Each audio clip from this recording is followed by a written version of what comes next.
Hey guys, it's Sutonia here, and today I want to show you a really cool trick that you can do with heavy interdictors to move super fast for a short duration of time. So this tactic requires quite a specific setup. So first of all, on the rigs, you're going to want these medium engine thermal shielding rigs. What they do is they increase the duration of your Microwarpdrive. And this is really important for this fit, but we'll get into that a bit later. You're going to want 3 warp disruption field generators. I've gone for the cap reduction ones, but any 3 will do.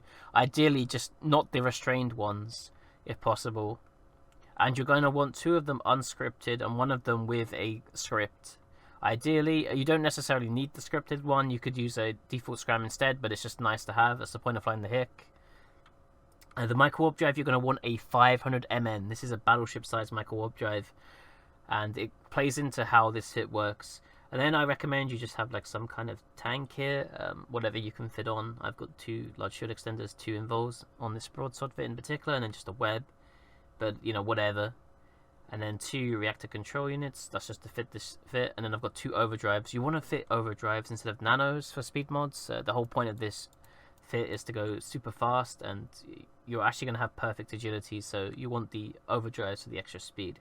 So how does this work? So how this works is similar to how the T3D propulsion bonuses work, and that's MWD bonus. Like these warp disruption field generators, they have a mass. They reduce your mass, which makes you really agile, but they also have an MWD thrust penalty on them.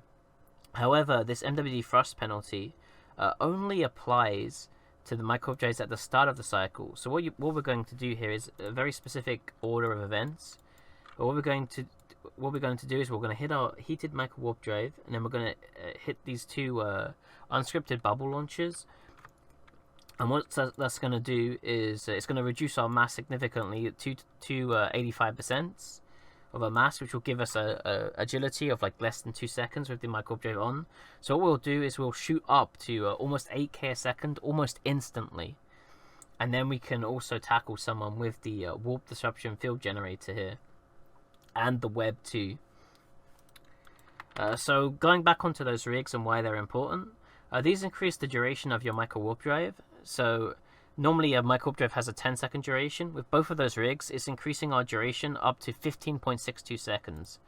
And it's very important to heat these bubbles here, because when they're heated, they have a 33% duration reduction from a base of 30 seconds. And what that's going to do is it's going to bring their duration back down to 20 seconds.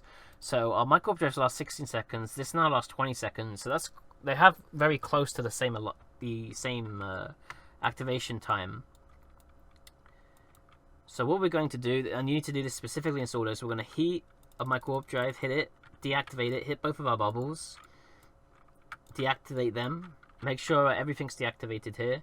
And as you can see, we're moving at 8k seconds, but we have perfect agility right now. Like if I want to turn around behind me, it's just instant, which is really cool. Now our Microwarpdrive has decycled, so we're going to go back down to super slow speeds. But now the bubbles have decycled, so you know, hit it again. We'll go towards the customs office now, so just so you can see like how fast we're going and approaching this. So yeah, this is just like a really cool mechanic to catch people out on gates and stuff.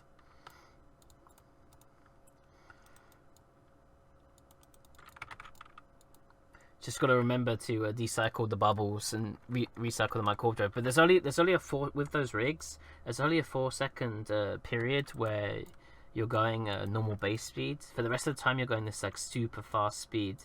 I'll see if I can orbit this customs office just to show you like how fast it is. We'll orbit at 10k. Actually, let's orbit at 5,000. It might be funny. So we're gonna hit heated Microwarpdrive, hit heated here. Make sure they're both decycled. And now we're just zooming around this customs office at almost perfect agility here, with like the same agility you'd expect from an interceptor around here. And this is great for catching people and decloaking them, and gate camping, as well as just, you know, like burning up to and catching someone in a nanogang. It's a really specific mechanic, and you really need to fit this ship specifically to do this task. Again, you can do this on any heavy interdictor. I think the Broadsword is probably the best because it's the easiest one to use and it has the highest base speed. Although you can probably get the Devoter and Phobos to be faster than this, but you would require a lot more, a lot less tank, because you'd be sacrificing a lot of the low slots of the speed mods. But yeah, you just need the 2 unscripted bubbles, and then ideally a third hic point with the actual scram in it. And then just, you know, a 500 MWD, ideally these double rigs, ideally some kind of speed mods, overdrive injectors in the low slots, and then just some kind of tank so you don't instantly fall apart. On this specific fit, you know, I've got double LSC, double invul to give me 55k HP, so this is a very specific support fit. You don't really want to go no tank and just end up dying to some rapid like Caracal or something ridiculous.